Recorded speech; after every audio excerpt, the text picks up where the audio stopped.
Hey guys, so here it is. This is our finished meat bird coop. Really blessed and excited we were able to get this done.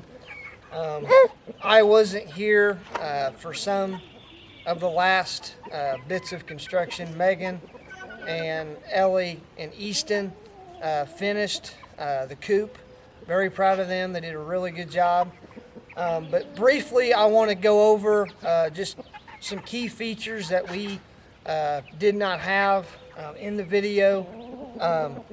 Basically, we added a tarp to it to keep the water out so they would stay dry. And then we added more tin to the back for extra shelter. We ended up using to get our mesh wiring on the sides. We ended up using wire ties, cables, and we used, if you guys have never seen it, it's really cool, but you can actually use a drill and tie that together, and it works really well. Basically, you put the chuck in there and then hit the drill and it tightens down the wire. So we use that as our fastener to hold all of our mesh on here. But basically, just really excited. It's worked really well.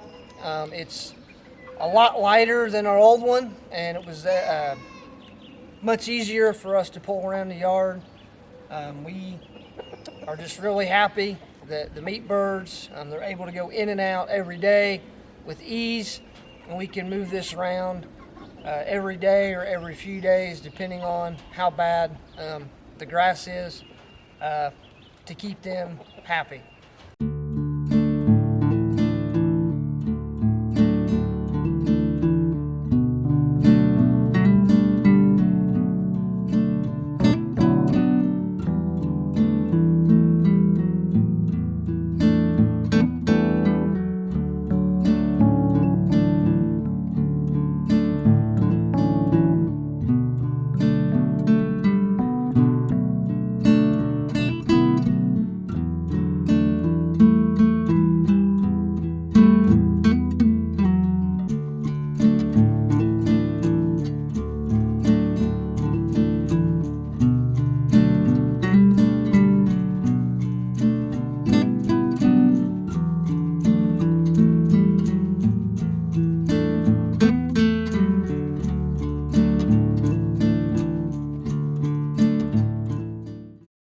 Hope you guys enjoy the video. Very blessed with our chicken coop again. If you have any questions on it or key features, give us a comment. As always, on the Wolterman Homestead, we love you guys. Take care and God bless.